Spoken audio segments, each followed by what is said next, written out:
বাংলাদেশের অর্থনীতিকে সাধারণ মানুষের অংশগ্রহণের জন্য একটা বিশাল দ্বার উন্মোচন করে দিয়েছে।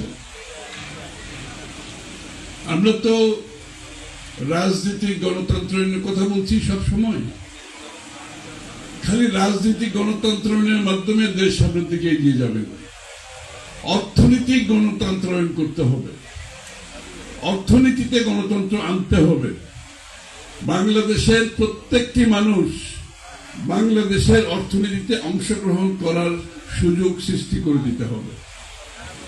আপনারা অনেকগুলো সমস্যার কথা বলেছেন, এগুলো হচ্ছে সুযোগ সৃষ্টি না করে বাধা সৃষ্টি করার কারণে আজকে আমরা এখানে চলে আসছি। সরকারের কাজ হচ্ছে ব্যবসা বাণিজ্য বিনিয়োগ, অর্থনীতির গণতন্ত্রায়ন থেকে অর্থনীতিতে সাধারণ মানুষের অংশগ্রহণ করার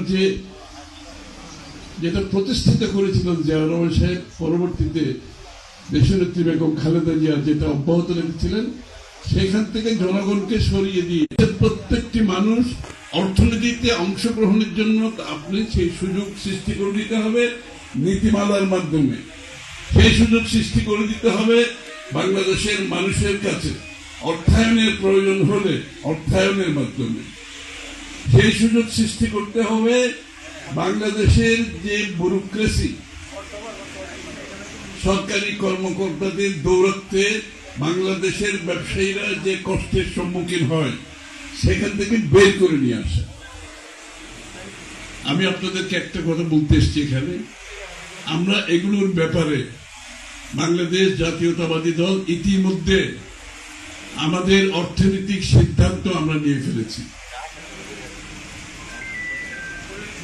আবার সেই জায়গায় ফিরে যাব, প্রাইভেট সেক্টর গ্রোথ, অর্থাৎ ব্যবসায়ীদের মাধ্যমে বাংলাদেশের উন্নয়ন। আগামী দিন অর্থনীতিতে চালু করে কে, অর্থনীতি চালায় কে, এটা তো বুঝতে হবে আগে। অর্থনীতির চালিকার শক্তি হচ্ছে ব্যবসায়ীরা। আমরা সেই জায়গায় যাওয়ার জন্য যত ধরনের আইন কানুন পরিবর্তন করতে হবে, আমি জোর দিয়ে বলছি আপনাদেরকে, সবগুলো আইন পরিবর্তন করা হবে আগামী দিন।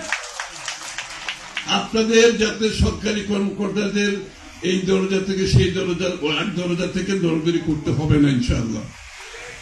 আরেকটা জিনিস আমি পরিষ্কারভাবে বলে দিতে চাই, আমরা সিদ্ধান্ত নিয়েছি অনেকগুলো কাজ সরকারি কর্মকর্তারা যেগুলো করে, সেই কাজগুলো আমরা আপনাদের ব্যবসায়িক সংগঠনের হাতে তুলে দিতে পারি।